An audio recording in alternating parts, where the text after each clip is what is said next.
നമസ്കാരം എല്ലാ പ്രിയപ്പെട്ട പ്രേക്ഷകർക്കും പുതിയൊരു വാർത്താ പ്രഭാതത്തിലേക്ക് സ്വാഗതം. ന്യൂസ് ബ്രേക്സ് ആരംഭിക്കുകയാണ്.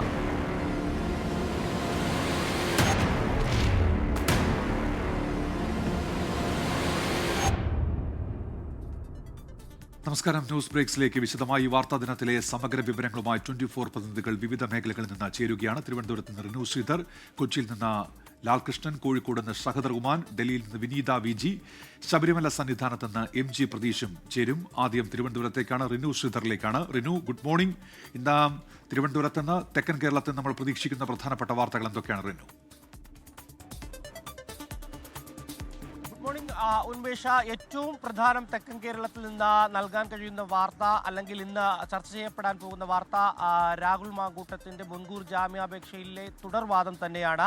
നമുക്കറിയാം, ഇന്നലെ അടച്ചിട്ട കോടതിയിൽ ഏകദേശം 2 മണിക്കൂറോളം, 1.25 മണിക്കൂറിന് അധികം വലിയ രീതിയിലുള്ള ചർച്ച നടന്നു. ഒരു അസാധാരണ ചർച്ച എന്ന് വേണമെങ്കിൽ നമുക്ക് പറയാം. കാരണം ഇത്തരത്തിലൊരു ജാമ്യാപേക്ഷയിന്മേൽ വാദവും തുടർവാദവും ഒക്കെ തന്നെ സാധാരണഗതിയിൽ ഉണ്ടാകാറില്ല. പക്ഷേ തിരുവനന്തപുരം സെഷൻസ് കോടതിയിൽ ഇന്നലെ അത്തരത്തിലുള്ളൊരു അസാധാരണ നടപടി തന്നെയാണ് നടന്നത്. ഇന്നിപ്പോൾ അതിന്മേലുള്ള തുടർവാദം നടക്കും എന്നുള്ളതാണ് ഏറ്റവും പ്രധാനപ്പെട്ട വാർത്ത. ഇന്നലെ പ്രോസിക്യൂഷൻ കൂടുതൽ തെളിവുകൾ നൽകണം എന്നുള്ള ഒരു ആവശ്യം മുന്നോട്ട് വയ്ക്കുന്ന ഒരു സാഹചര്യം, അതിൻ്റെ കൂടി പശ്ചാത്തലത്തിലാണ് ഇന്നിപ്പോൾ കൂടുതൽ സമയം നീട്ടിക്കൊണ്ട് ഇന്നും തുടർ ചർച്ച ചെയ്യുവാൻ വേണ്ടി, അല്ലെങ്കിൽ തുടർവാദത്തിന് വേണ്ടി നീട്ടിയിരിക്കുന്നത്.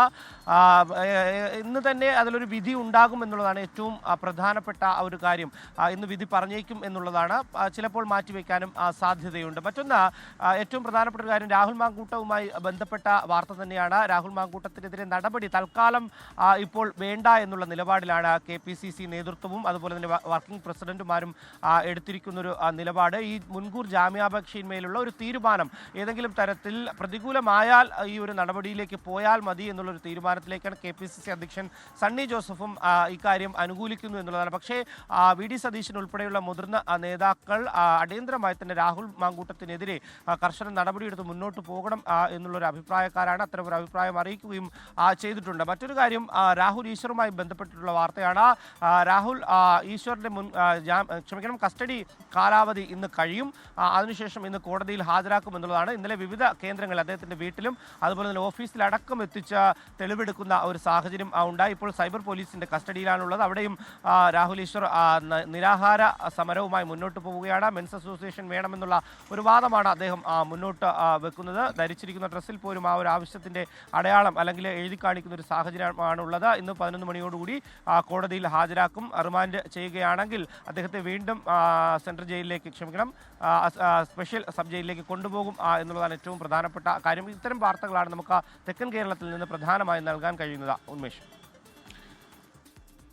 റിനു ശ്രീധറാണ് തിരുവനന്തപുരത്ത് നിന്നുള്ള വിവരങ്ങൾ നൽകിയത്. ഇനി കോഴിക്കോട്ടേക്കാണ് ഷഹദർ ഉമാൻ വിവരങ്ങളുമായി ചേരുന്നുണ്ട്. Shahad, good morning. ഷഹദ്, എന്തൊക്കെയാണ് പ്രധാനപ്പെട്ട വാർത്തകൾ വടക്കൻ കേരളത്തിൽ?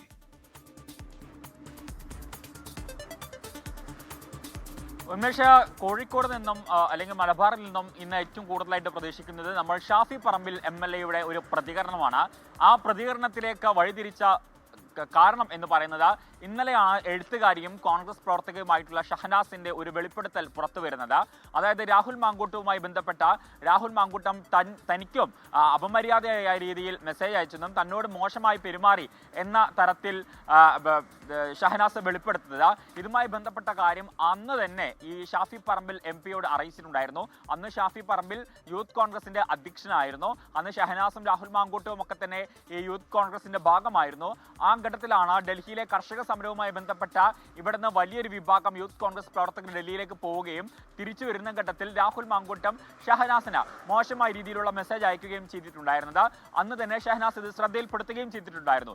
കൂടാതെ രാഹുൽ മാങ്കൂട്ടത്തിന്റെ ഭാഗത്തു നിന്നും നിരവധി പെൺകുട്ടികൾക്ക്, യൂത്ത് കോൺഗ്രസിനകത്ത് തന്നെ നിരവധി പെൺകുട്ടികൾക്ക് മോശമായിട്ടുള്ള അനുഭവങ്ങൾ ഉണ്ടായിട്ടുണ്ടായിരുന്നു. അതെല്ലാം തന്നെ ഷാഫി പറമ്പിലിനെ അറിയിക്കുകയും ഒപ്പം തന്നെ VD സതീശൻ, രമേശ് ചെന്നിത്തല, അതുപോലെ തന്നെ അന്നത്തെ KPCC പ്രസിഡന്റായിട്ടുള്ള സുധാകരൻ, മുല്ലപ്പള്ളി ഉൾപ്പെടെയുള്ള ആളുകൾക്ക് ഇതുമായി ബന്ധപ്പെട്ട് പരാതി നൽകുകയും ചെയ്തിട്ടുണ്ടായിരുന്നു എന്നതടക്കമുള്ള കാര്യങ്ങൾ ഷഹനാസ ഇന്നലെ വെളിപ്പെടുത്തിയിട്ടുണ്ടായിരുന്നു. ആ വിഷയത്തിൽ ഷാഫി പറമ്പിൽ ഇന്ന് എന്ത് പ്രതികരണമാണ് നടത്തുക എന്നുള്ളതാണ് ഏവരും ഉറ്റുനോക്കുന്നത്. ഷാഫി പറമ്പിൽ ഈ ആരോപണം നിഷേധിക്കുകയാണെങ്കിൽ താൻ തെളിവ് പുറത്തുവിടും എന്ന കാര്യവും ഷഹനാസ് ഇന്നലെ പറഞ്ഞു വെച്ചിട്ടുണ്ട്. ഉന്മേഷ്, ശരി, ആ വിഷയത്തിലാണ് ഒരു പ്രതികരണം പ്രതീക്ഷിക്കുന്നത്. ഷഹദർ ഉമാനാണ് വിവരങ്ങൾ നൽകിയത്. പത്തനംതിട്ട ചാലക്കയത്തിന് സമീപം അയ്യപ്പ ഭക്തരുടെ വാഹനത്തിന് തീപിടിച്ചു. ഹൈദരാബാദ് സ്വദേശികൾ സഞ്ചരിച്ച വാഹനത്തിനാണ് തീപിടിച്ചത്. AV ജയശങ്കർ ചേരുന്നുണ്ട് ഇപ്പോൾ പത്തനംതിട്ടയിൽ നിന്ന്. ജയശങ്കർ, ഇതെപ്പോഴാണ് ഈ സംഭവം? വിവരങ്ങൾ. അതായത് ഉന്മേഷ്, ഇന്ന് രാവിലെയോടുകൂടിയാണ് അയ്യപ്പ ദർശനത്തിനായി പോയ ഭക്തരുടെ വാഹനം പമ്പ ചാലക്കയത്തിന് സമീപം തീപിടിച്ചത്. ഹൈദരാബാദ് സ്വദേശികൾ സഞ്ചരിച്ചിരുന്ന ടാക്സി വാഹനത്തിലാണ് ഇത്തരത്തിലൊരു അപകടമുണ്ടായത്. ഈ കാറിൽ നിന്ന് പുക ഉയർന്ന ഘട്ടത്തിൽ തന്നെ ടാക്സി ഡ്രൈവർ ഭക്തരെ വാഹനത്തിൽ നിന്ന് പുറത്തിറക്കി. പിന്നീട് ഫയർഫോഴ്സൊക്കെ എത്തിയാണ് വാഹനത്തിന്റെ തീ അണച്ചത്. എന്തായാലും ഈ അപകടത്തിൽ ആർക്കും തന്നെ പരിക്കില്ല. കാർ ഏറെക്കുറെ പൂർണ്ണമായും കത്തി നശിച്ചിട്ടുണ്ട്. ഫയർഫോഴ്സ് എത്തി തീ അണച്ചു. മറ്റ് പ്രശ്നങ്ങളോ ഒന്നും തന്നെ ഇല്ല. ഇന്ന് പുലർച്ചയോടുകൂടിയായിരുന്നു സംഭവം. ഉന്മേഷ്. AV ജയശങ്കർ, പത്തനംതിട്ടയിൽ നിന്ന്. ഒരു വാഹനാപകട വാർത്ത. കോട്ടയം കോടിമതയിൽ നിയന്ത്രണം വിട്ട ലോറി കാറിലും ബൈക്കിലും ഇടിച്ച് അപകടമുണ്ടായി. 3 പേർക്ക് പരിക്കുണ്ട്. ടോബി ജോൺസൺ ഉണ്ട് കോട്ടയത്ത് നിന്ന്. ടോബി, എന്തൊക്കെയാണ് വിവരങ്ങൾ? ടോബി. ഉന്മേഷ്, ഇന്ന് പുലർച്ചെയാണ് 2:30 കൂടിയാണ് ഈ അപകടം നടന്നത്. കോട്ടയം കോടിമതയിൽ 4 വരിപ്പാതയിൽ വെച്ചാണ് സംഭവം നടന്നത്. അവിടെ നിയന്ത്രണം വിട്ട് ആ വഴിയിൽ കൂടി വന്ന ഒരു ലോറിയാണ്. അത് ചിങ്ങമനം ഭാഗത്തേക്ക് പോവുകയായിരുന്നു. നിയന്ത്രണം നഷ്ടമായ ലോറി റോഡരികിൽ പാർക്ക് ചെയ്തിരുന്ന കാറിലാണ് ആദ്യം ഇടിച്ചത്. ഇടിയുടെ ആഘാതത്തിൽ നിയന്ത്രണം നഷ്ടമായ കാറ് മുന്നോട്ട് നിരങ്ങി നീങ്ങിയ ശേഷം ഇവിടെ പാർക്ക് ചെയ്തിരുന്ന ഒരു ബൈക്കിൽ ഇടിക്കുകയായിരുന്നു. അതിനുശേഷം ഒരു തട്ടുകടയിലേക്കും ഇടിച്ചു കയറി. ഈ ബൈക്കിൽ സംസാരിച്ചു കൊണ്ടിരുന്ന 3 പേരാണ്, അവിടെ വർത്തമാനം പറഞ്ഞുകൊണ്ടിരുന്ന 3 പേർക്കാണ് ഈ അപകടത്തിൽ പരിക്കേറ്റത്. എന്തായാലും ഇവരെ ആശുപത്രിയിലേക്ക് മാറ്റിയിട്ടുണ്ട്. കാര്യമായ പരിക്കുകൾ ഇല്ല എന്ന് തന്നെയാണ് നമുക്ക് ഇപ്പോൾ മനസ്സിലാക്കാൻ കഴിയുന്നത്. ടോബി ജോൺസൺ കോട്ടയത്ത് നിന്ന്.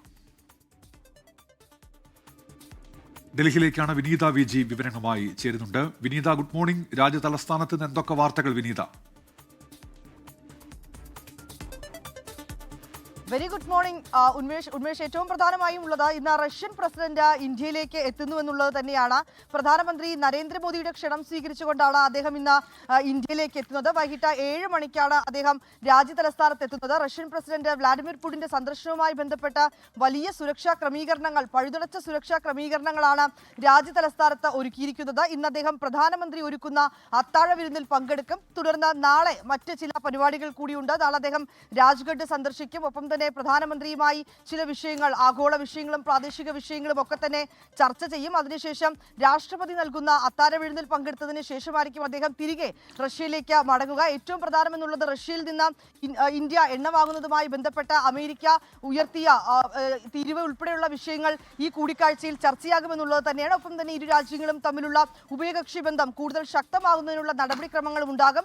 ഒപ്പം തന്നെ പാർലമെന്റിലേക്ക് വരുമ്പോൾ ഇന്ന് പാർലമെന്റിന്റെ 4ാം ദിനമാണ്. മുൻ ദിവസങ്ങളിലെ പോലെ തന്നെ ചില വിഷയങ്ങൾ ഉയർത്തിക്കൊണ്ട് ശക്തമായിട്ടുള്ള പ്രതിഷേധം നടത്താൻ തന്നെയാണ് ഇന്ത്യ മുന്നണിയിലെ MP-മാരുടെ ഒക്കെ തന്നെ തീരുമാനം. അതിൽ ഇന്ന് പ്രധാനമായുള്ളത് ഡൽഹിയെ സംബന്ധിച്ചിടത്തോളം വായു മലിനീകരണം പ്രതിദിനം അതിരൂക്ഷമായി വർദ്ധിക്കുന്ന സാഹചര്യം തന്നെയാണുള്ളത്. ഇപ്പോൾ പോലും ഡൽഹിയിൽ അത്ര സുഖമല്ല ഈ ഒരു വായു എന്നുതന്നെ നമുക്ക് പറയേണ്ടി വരും. അതിരൂക്ഷമായിട്ടുള്ള മലിനീകരണമുണ്ട്. ഒപ്പം തന്നെ പുകമഞ്ഞടക്കമുണ്ട്. ഈ വിഷയങ്ങളൊക്കെ തന്നെ ഇന്ന് പാർലമെന്റിൽ ഉന്നയിക്കാനാണ് MP-മാരുടെ തീരുമാനം. ഒപ്പം തന്നെ പാർലമെന്റ് കവാടത്തിൽ ശക്തമായിട്ടുള്ള പ്രതിഷേധം നടത്തുമെന്നും ഇന്ത്യ മുന്നണിയിലെ MP-മാർ അറിയിച്ചിട്ടുണ്ട്. കൂടാതെ തന്നെ കഴിഞ്ഞ ദിവസം ഈ ലേബർ കോഡുകളിൽ പാർലമെന്റ് വളപ്പിൽ പ്രതിപക്ഷ പാർട്ടികൾ പ്രതിഷേധിച്ചിട്ടുണ്ടായിരുന്നു. അതേസമയം health security, national security cess bill ലോക്സഭയിൽ ഇന്ന് ധനമന്ത്രി നിർമ്മല സീതാരാമൻ അവതരിപ്പിക്കും.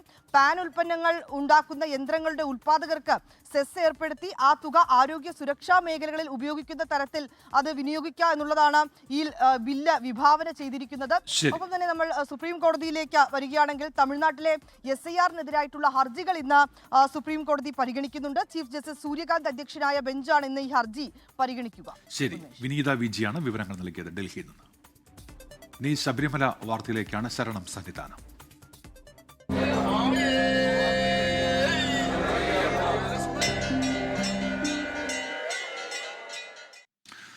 തൃക്കാർത്തിക ദിവസമായി ഇന്ന് ശബരിമലയിൽ തീർത്ഥാടന തിരക്കാണ്. പുലർച്ചെ നട തുറന്ന് ആദ്യ മണിക്കൂറിൽ ദർശനം നടത്തിയത് 15,000-ഓളം ഭക്തരാണ്. വിശദാംശങ്ങളുമായി ഇപ്പോൾ MG പ്രതീഷ് ശബരിമല സന്നിധാനത്ത് നിന്ന് ചേരുന്നുണ്ട്. Pratheesh, good morning. എന്തൊക്കെയാണ് വിവരങ്ങൾ പ്രതീഷ്?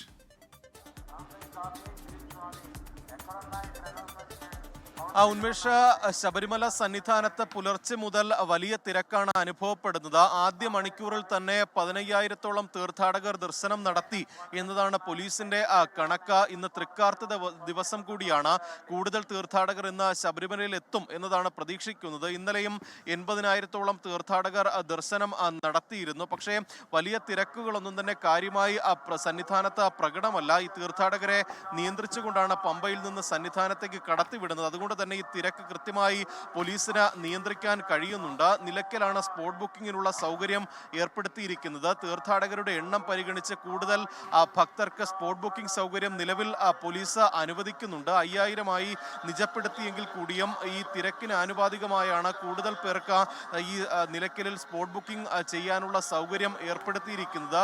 വരും ദിവസങ്ങളിലും കൂടുതൽ തീർത്ഥാടകർ ശബരിമലയിൽ എത്തും എന്നതാണ് പ്രധാനമായും പ്രതീക്ഷിക്കുന്നത്. കൃത്യമായൊരു നിരീക്ഷണം പോലീസിന്റെയും ദേവസ്വം ബോർഡിന്റെയും ഭാഗത്ത് നിന്ന് ഉണ്ട്. ഇന്ന് നട തുറന്നത് മുതൽ തന്നെ നടപ്പന്തലിൽ തീർത്ഥാടകരുടെ വലിയ നിരയുണ്ട്. 18-ാം പടി കയറി മണിക്കൂറിൽ 3,000-ന് മുകളിൽ തീർത്ഥാടകർ 18-ാം പടി കയറുന്നുണ്ട് എന്നതാണ് പോലീസിന്റെ കണക്ക് അറിയിക്കുന്നത്. അങ്ങനെ കൃത്യമായി പോലീസിന്റെ നിയന്ത്രണത്തിൽ ഈ മണ്ഡല മകരവിളക്ക് തീർത്ഥാടനം മുന്നോട്ട് പോവുകയാണ്. നാളെ തിരുവിതാംകൂർ ദേവസ്വം ബോർഡിന്റെ യോഗമുണ്ട്. ആ യോഗശേഷമായിരിക്കും സന്നിധാനത്ത് കേരളീയ സദ്യ വിളമ്പുന്നതിൽ അന്തിമ തീരുമാനം എടുക്കുന്നത്. നാളത്തെ യോഗത്തിൽ ദേവസ്വം കമ്മീഷണർ ഇതുമായി ബന്ധപ്പെട്ടുള്ള റിപ്പോർട്ട് കൂടി സമർപ്പിക്കും. ഈ കേരളീയ സദ്യ വിളമ്പുന്നതുമായി ബന്ധപ്പെട്ടുള്ള പ്രായോഗിക കാര്യങ്ങൾ പഠിക്കാനാണ് ദേവസ്വം കമ്മീഷണറെ ചുമതലപ്പെടുത്തിയിരുന്നത്. ഈ റിപ്പോർട്ട് കൂടി നാളത്തെ ബോർഡ് യോഗം ചർച്ച ചെയ്യും എന്നതാണ് നമുക്ക് മനസ്സിലാക്കാൻ കഴിയുന്നത്. അങ്ങനെയെങ്കിൽ അതിനുശേഷമായിരിക്കും അക്കാര്യത്തിൽ ഒരു അന്തിമ തീരുമാനം ഉണ്ടാവുക. ശരി, MG പ്രതീഷാണ് ശബരിമല സന്നിധാനത്ത് നിന്ന് വിവരങ്ങൾ നൽകിയത്.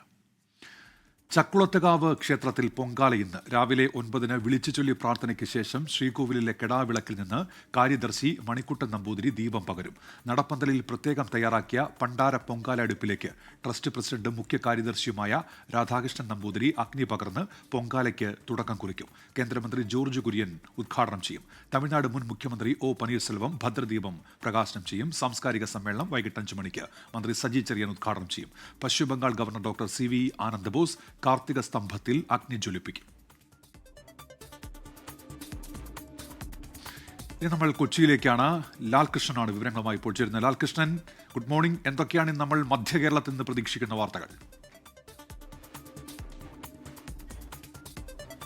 പ്രധാനമായിട്ടും ഹൈക്കോടതിയിലെ വിധികളാണ് ഇന്ന് പ്രധാനമായിട്ടും കാത്തിരിക്കുന്നത്. അതായത് ശബരിമല സ്വർണ്ണക്കൊള്ളയുമായി ബന്ധപ്പെട്ടുകൊണ്ട് ശ്രീകുമാറിൻ്റെ മുൻകൂർ ജാമ്യ ഹർജിയിൽ തന്നെ ഇന്ന് വിധി വരും. ഈ സംഭവം നടക്കുന്ന സമയത്ത്, അതായത് സ്വർണ്ണക്കൊള്ള നടക്കുന്ന സമയത്ത് ശബരിമലയുടെ അഡ്മിനിസ്ട്രേറ്റീവ് ഓഫീസറായിരുന്നു ശ്രീകുമാർ. അന്ന് മഹസറിൽ ഒപ്പിടുക മാത്രമാണ് താൻ ചെയ്തത്, മറ്റൊന്നും ചെയ്തിട്ടില്ല എന്നുള്ളതാണ് ശ്രീകുമാറിൻ്റെ വാദം. ഈ വാദം പരിഗണിച്ചുകൊണ്ടാണ് കോടതി ഇന്ന് ജാമ്യ ഹർജിയിൽ വിധി ഉണ്ടാവുക. ലാൽകൃഷ്ണൻ, കൊച്ചിയിൽ നിന്ന്. ഇന്ന് ദേശീയ നാവികസേനാ ദിനമാണ്. ഇന്ത്യൻ നാവികസേനയുടെ നേട്ടങ്ങളെ ആദരിക്കാനാണ് ഡിസംബർ 4 രാജ്യം നാവികസേനാ ദിനമായി ആചരിക്കുന്നത്. രാജ്യത്തിന്റെ സമുദ്രാതിർത്തികൾ സംരക്ഷിക്കുന്നതിനും ദുരന്ത നിവാരണ പ്രവർത്തനങ്ങളിലും നാവികസേന വഹിക്കുന്ന പങ്ക് വലുതാണ്.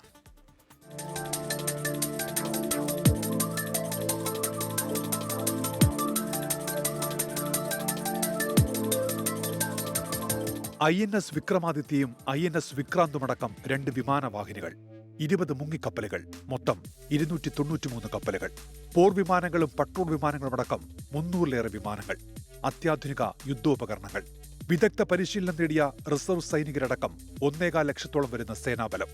2025-ലെ ഗ്ലോബൽ ഫയർ പവർ റാങ്കിങ്ങിൽ ലോകത്തെ ഏറ്റവും വലിയ 5ാമത്തെ നാവികശക്തി.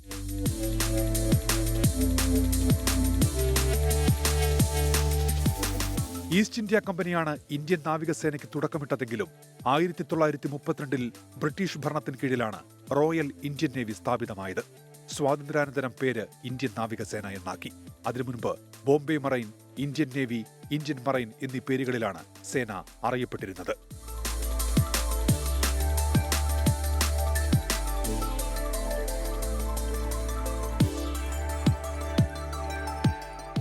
ആയിരത്തി 1971-ലെ ബംഗ്ലാദേശ് വിമോചന യുദ്ധത്തിന്റെ ഭാഗമായി പാകിസ്ഥാനിലെ കറാച്ചി തുറമുഖത്ത് ഇന്ത്യൻ നാവികസേന നടത്തിയ ഓപ്പറേഷൻ ട്രൈഡന്റ് എന്ന ആക്രമണത്തിന്റെ ഓർമ്മയ്ക്കായാണ് ഈ ദിവസം നാവികസേനാ ദിനമായി ആചരിക്കുന്നത്. ഇന്ത്യയുടെ ആദ്യ കപ്പൽവേധ മിസൈൽ ആക്രമണം കൂടിയായിരുന്നു ഓപ്പറേഷൻ ട്രൈഡന്റ്. ഈ ആക്രമണത്തിൽ പാകിസ്ഥാന്റെ 4 പടക്കപ്പലുകൾ തകർക്കപ്പെടുകയും കറാച്ചി തുറമുഖത്തെ ഇന്ധന സംഭരണ കേന്ദ്രങ്ങൾക്ക് കനത്ത നാശനഷ്ടം സംഭവിക്കുകയും ചെയ്തു. ഇന്ത്യൻ നാവികസേനയ്ക്ക് 24 big salute. Research desk 24.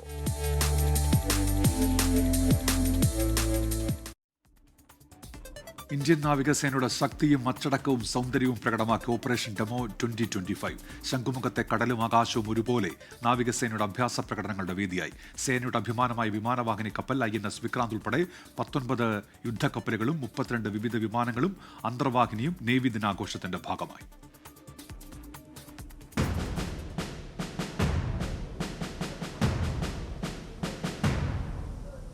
Indian നാവികസേനയുടെ അഭിമാനം INS വിക്രാന്തിൽ നിന്ന് പറന്നുയരുന്ന MiG-29K വിമാനം. അഭിമാനം വാനോളമുയർത്തി.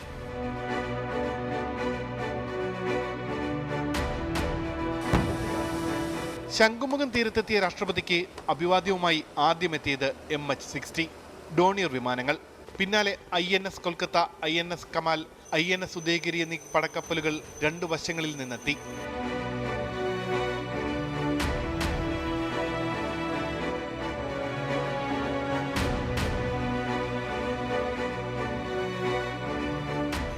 പിന്നാലെ 3 Chetak വിമാനങ്ങളുടെയും 5 bomber വിമാനങ്ങളുടെയും formation.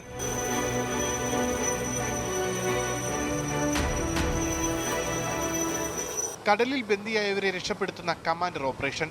INS വിപുലിന്റെയും INS വിദ്യുതിന്റെയും വരവ്. പടക്കപ്പലുകളിൽ നിന്ന് മിസൈൽ വർഷം.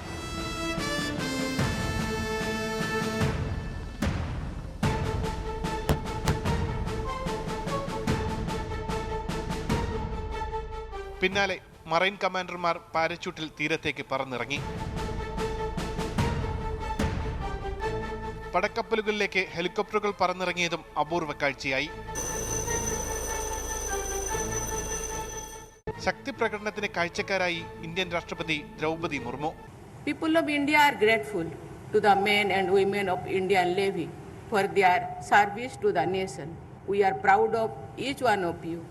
ഗവർണർ രാജേന്ദ്ര അർലേക്കർ, മുഖ്യമന്ത്രി പിണറായി വിജയൻ, കേന്ദ്ര സഹമന്ത്രി സുരേഷ് ഗോപി ഉൾപ്പെടെയുള്ളവരും OP ഡെമോയുടെ ഭാഗമായി. ഷൈജു ചാശ്ശേരിക്കൊപ്പം ഉമേഷ് ബാലകൃഷ്ണൻ, 24 തിരുവനന്തപുരം.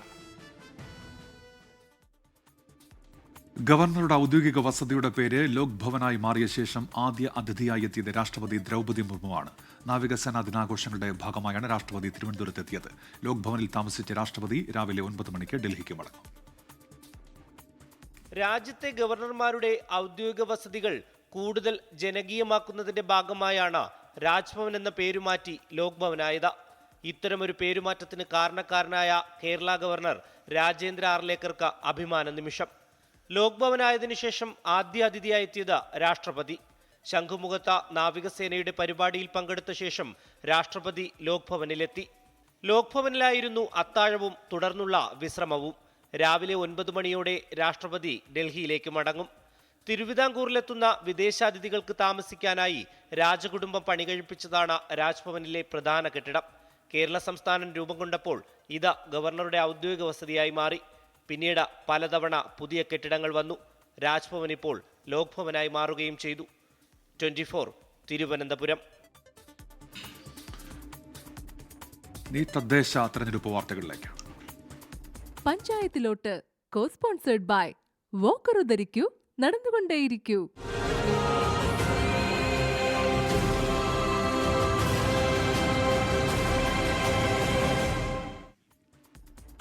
തദ്ദേശ തെരഞ്ഞെടുപ്പ് പ്രചാരണം മുറുകുന്നതിനിടെ വയനാട് കൽപ്പറ്റയിൽ കിറ്റ് വിവാദം.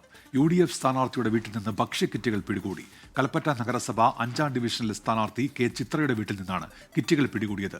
വോട്ടേഴ്സിനെ സ്വാധീനിക്കാനുള്ള ശ്രമം എന്നാണ് LDFന്റെ ആരോപണം. ഓട്ടോറിക്ഷയിലെത്തിച്ച 15 ഭക്ഷ്യക്കിറ്റുകളാണ് പിടിച്ചെടുത്തത്. UDF സ്ഥാനാർത്ഥിയായ K ചിത്രയുടെ വീട്ടിൽ നിന്നാണ് കിറ്റുകൾ പിടികൂടിയത്. തെരഞ്ഞെടുപ്പ് ഉദ്യോഗസ്ഥരും പോലീസും ചേർന്ന് കിറ്റുകളെത്തിച്ച ഓട്ടോറിക്ഷയും പിടിച്ചെടുത്തു. ഇതെല്ലാം സീസ് ചെയ്ത സാധനങ്ങളെല്ലാം നമ്മൾ കോടതിയിൽ സമർപ്പിക്കും. പിന്നെ അതിനോടൊപ്പം നോൺ കോഗ്നൈസബിൾ ആയിട്ടുള്ള ഒഫൻസും കാര്യങ്ങളും ഉണ്ടെന്നുണ്ടെങ്കിൽ അതിനുള്ള കോഗ്നൈസൻസ് കോടതിയിൽ നിന്ന് വാങ്ങും. വോട്ടർമാരെ സ്വാധീനിക്കാനായിരിക്കാം എന്നുള്ളൊരു വിശ്വാസത്തിലാണ് നമ്മളിത് എടുത്തിരിക്കുന്നത്. ഇത്തരം 15 കിറ്റുകളിലായിട്ടായതുകൊണ്ട് ഇല്ല, അത് കോടതിയെ അറിയിച്ചതിന് ശേഷം. വോട്ടർമാരെ കിറ്റുകൾ നൽകി സ്വാധീനിക്കാനുള്ള ശ്രമമെന്ന് LDF ആരോപണം. ഈ തെരഞ്ഞെടുപ്പിനെ പണം ഉപയോഗിച്ചുകൊണ്ട് അട്ടിമറിക്കുന്നതിന് വേണ്ടിയുള്ള ഒരു ശ്രമമാണ് ഇപ്പോൾ ഈ കിറ്റ് വിതരണത്തിലൂടെ മനസ്സിലാക്കാൻ വേണ്ടി സാധിക്കുന്നത്. പ്രവർത്തകർക്ക് ഞായറാഴ്ച ഭക്ഷണം തയ്യാറാക്കി നൽകാനാണ് കിറ്റുകൾ കൊണ്ടുവന്നതെന്ന് കെ ചിത്രയുടെ ഭർത്താവ് കെ ശശികുമാർ വിശദീകരിച്ചു. ഇത് ഞായറാഴ്ചത്തെ അവസാനത്തെ പരിപാടിയിൽ ഞങ്ങളുടെ പ്രവർത്തകർക്ക് ഭക്ഷണം വെച്ചു കൊടുക്കുന്നതിന് വേണ്ടി മാത്രം വാങ്ങിച്ച കിറ്റുകളാണ്. അതാണ് ഇത് തെറ്റിദ്ധാരണയുടെ ഭാഗത്താണ് ഇത് പോലീസും എതിർ കക്ഷികളോട് ചേർന്ന് ഇത് ഒരു കേസാക്കി മാറ്റിയത്. അത് ഞങ്ങൾക്ക് കിറ്റ് കൊടുത്ത് വോട്ട് പിടിക്കേണ്ട യാതൊരു സാഹചര്യവും ഈ 5ാം വാർഡിൽ ഇല്ല. കോടതിയെ അറിയിച്ച ശേഷം തുടർ നടപടികളുമായി മുന്നോട്ട് പോകുമെന്നാണ് പോലീസിന്റെ വിശദീകരണം. 24 വയനാട്. തദ്ദേശ തെരഞ്ഞെടുപ്പിൽ എറണാകുളം മരട് നഗരസഭയിലേക്കുള്ള വികസന രേഖ പ്രഖ്യാപിച്ച് BJP. ശുചിത്വവും അടിസ്ഥാന സൗകര്യങ്ങളും കേന്ദ്ര സർക്കാർ പദ്ധതികളുടെ പൂർണ്ണ പ്രയോജനം ഉൾപ്പെടെ 14 പദ്ധതികളുടെ പ്രഖ്യാപനമാണ് BJP നടത്തിയത്. നഗരസഭയിലെ വിവിധ വാർഡുകളിലേക്കുള്ള വികസന രേഖയും പ്രഖ്യാപിച്ചു. BJP industrial cell convener Bindu Satyajit തയ്യാറാക്കിയ വികസന രേഖ മരട് BJP പ്രസിഡന്റ് മനോജ് കുമാർ പ്രകാശനം ചെയ്തു. ശുചിത്വവും പരിസ്ഥിതി സംരക്ഷണവും, വാർഡ് തലത്തിൽ ശുചിത്വ പ്രവർത്തനങ്ങൾ, സ്ഥിരം നിരീക്ഷണ സംവിധാനം, ഡ്രെയിനേജ് പുനർനിർമ്മാണം, മഴവെള്ളം നിയന്ത്രണം, പൊതുസ്ഥലങ്ങൾ, ജലാശയങ്ങൾ എന്നിവയുടെ ശുചീകരണവും സംരക്ഷണവും, 150 ദിവസങ്ങൾക്കുള്ളിൽ സമ്പൂർണ്ണ ലൈറ്റ് മരട് പദ്ധതി പൂർത്തിയാക്കൽ, മുതിർന്ന പൗരന്മാർക്ക് prioritise medical support, transport, road സുരക്ഷ, ജനങ്ങൾക്കടുത്തുള്ള ഭരണവും വേഗത്തിലുള്ള പ്രശ്നപരിഹാരവുമാണ് പ്രധാന തൂണുകൾ.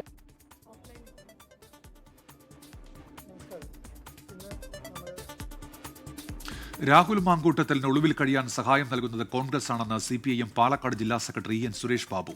കോൺഗ്രസ് സഹായമില്ലാതെ രാഹുലിന് എങ്ങനെ ഇത്രയും ദിവസം ഒളിവിൽ കഴിയാനാകുമെന്നും EN സുരേഷ് ബാബു 24നോട് പ്രതികരിച്ചു. കോൺഗ്രസിന്റെ നേതൃത്വത്തിന്റെ സഹായമില്ലാതെ രാഹുൽ എങ്ങനെയാണ് ഇത്രയും ദിവസം ഒളിവിൽ? ഇന്നിപ്പോൾ 6 ദിവസം കഴിഞ്ഞല്ലോ ഒളിവിൽ ഇരിക്കാൻ കഴിയുക. കേരളത്തിലെ രാഷ്ട്രീയത്തെ മലിനമാക്കുന്ന സംഭവവികാസങ്ങൾ പരസ്യമായി നടത്തിയിട്ടും അവരെയെല്ലാം അത്തരം തെമ്മാടിത്തരം ചെയ്ത രാഹുലിനെല്ലാം സംരക്ഷിക്കുന്ന ഒരു കൂട്ടം KPCCയുടെ നേതൃത്വം ഇന്ന് കേരളത്തിൽ പരസ്യമായി അയാളെ സംരക്ഷിക്കുന്നു. അതാണ് ഈ ഒളിവ് ജീവിതത്തിൽ നിന്ന് നമുക്കെല്ലാം മനസ്സിലാകുന്നത്. നിഖിൽ പ്രമേഷുണ്ട് പാലക്കാട്. നിഖിൽ, എന്തൊക്കെയാണ് വിവരങ്ങൾ?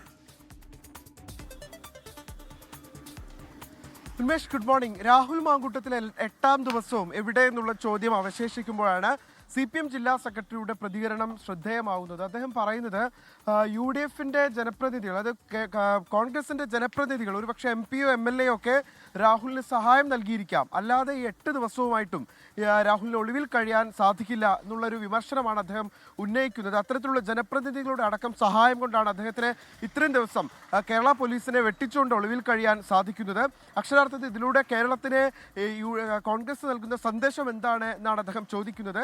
ഒരു അധപ്പതിച്ച പാർട്ടിയായിട്ട് ഇതിലൂടെ കോൺഗ്രസ് മാറുകയാണ്. ഇത്തരത്തിലുള്ള ഒരാളെ ചുമക്കുന്നതിലൂടെ വലിയ അപമാന ഭാരത്തിലേക്ക് കോൺഗ്രസ് കടക്കുകയാണ്. ഒരു യാതൊരു തരത്തിലുള്ള വിഷമവും ഇക്കാര്യത്തിൽ രാഹുലിനെ തള്ളി പറയുന്ന കാര്യത്തിൽ കോൺഗ്രസ് നേതാക്കൾ തയ്യാറാകാത്തതിലൂടെ കേരളം വായിച്ചെടുക്കുന്നു എന്നാണ് EN സുരേഷ് ബാബു പറഞ്ഞു വെക്കുന്നത്. കോൺഗ്രസ് സഹായമില്ലാതെ ഒരു കാരണവശാലും ഇത്രയധികം ദിവസം രാഹുലിന് ഒളിവിൽ കഴിയാൻ കഴിയില്ല, സാധിക്കില്ല എന്നും CPM ജില്ലാ സെക്രട്ടറി വിമർശിക്കുകയാണ്.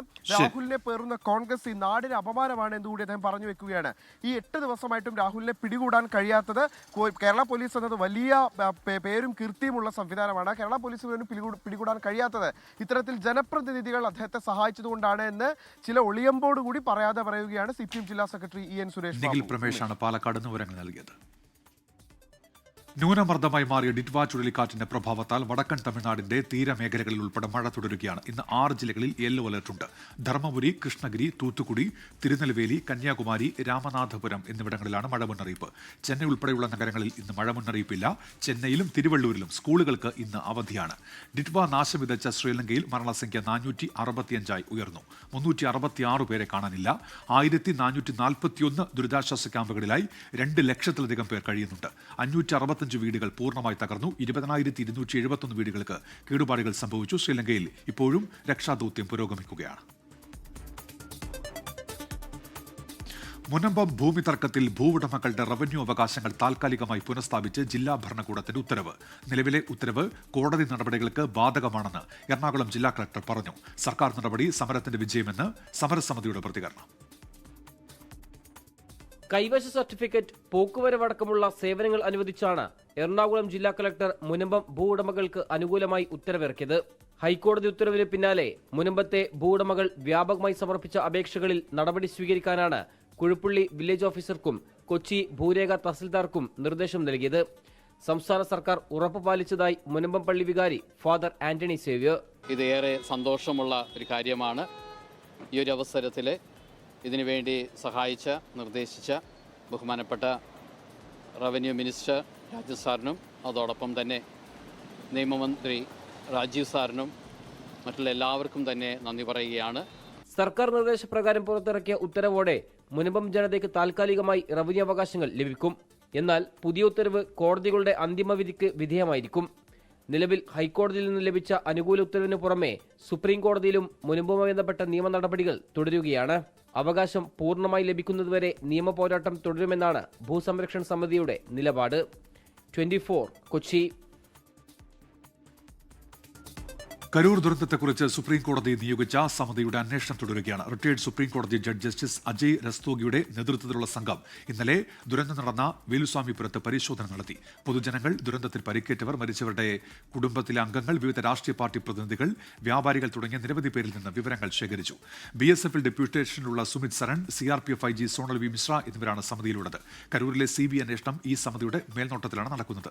സെപ്റ്റംബർ 27 ഉണ്ടായ ദുരന്തത്തിൽ 41 പേരാണ് മരിച്ചത്.